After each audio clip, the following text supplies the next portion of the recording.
60 ವರ್ಷ ಆದ್ಮೇಲೆ ಕಾಶಿ ಯಾತ್ರೆ ಮಾಡ್ಬೇಕಂತ ಎಲ್ಲರಿಗೂ ಒಂದ್ ಮನಸ್ಸಲ್ಲಿ ಒಂದು ಇಚ್ಛೆ ಇರುತ್ತೆ, ಒಂದ್ ಸಂಕಲ್ಪ ಇರುತ್ತೆ.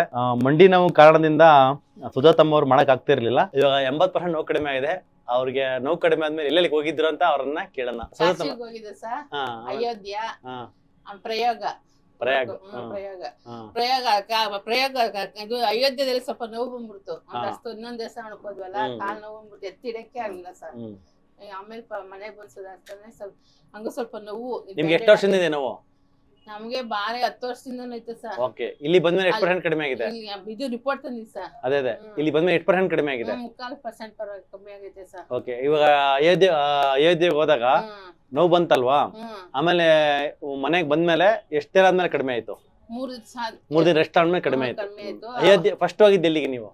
ಕಾಶಿ, ಆಮೇಲೆ ಅಯೋಧ್ಯ, ಆಮೇಲೆ ಅಲ್ಲ ಫಸ್ಟ್ ಪ್ರಯೋಗ, ಫಸ್ಟ್ ಕಾಶಿ, ಅಯೋಧ್ಯ, ಆಮೇಲೆ ಕಾಶಿ ಆದ್ಮೇಲೆ ಪ್ರಯೋಗ ಹೋಗಿದ್ವಿ. ಪ್ರಯೋಗ ಆದ್ಮೇಲೆ ಲಾಸ್ಟಿಗೆ ಅಯೋಧ್ಯೆ ಹೋಗಿದ್ರು. ಹಂಗಾಗಿ ಅಲ್ಲಿ ಓವರ್ ಸ್ಟ್ರೈನ್ ಆಗಿದೆ ಬಾಡಿ, ಓವರ್ ಸ್ಟ್ರೈನ್ ಆಗಿದೆ.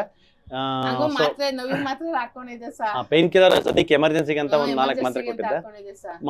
ಪಥ್ಯ ಏನ್ ಮಾಡಿದ್ರಿ ಪ್ರಯಾಣದಲ್ಲಿ ಇರ್ಬೇಕಾರೆ? ಏನ್ ತಿಂದಿಲ್ಲ ಸರ್ ನಾವು. ಚಪಾತಿ ತಿಂದ್ರಾ? ಚಪಾತಿ ತಿಂದಿಲ್ಲ, ಆಲೂಗಡ್ಡೆ ತಿಂದ್ರಾ? ಆಲೂಗಡ್ಡೆ ಏನ್ ತಿಂದಿಲ್ಲ. ಕಾಫಿ ಕುಡಿದ್ರ ಚಳಿ ಅಂತ? ಇಲ್ಲ ಸರ್, ಕಾಫಿ ಟೀ ಏನ್ ಕುಡಿದಿಲ್ಲ. ಮತ್ತೆ ಏನ್ ಮಾಡಿದ್ರಿ ಊಟ? ಶಾವಿಗೆ ಬಾತು, ಇಡ್ಲಿ, ದೋಸೆ.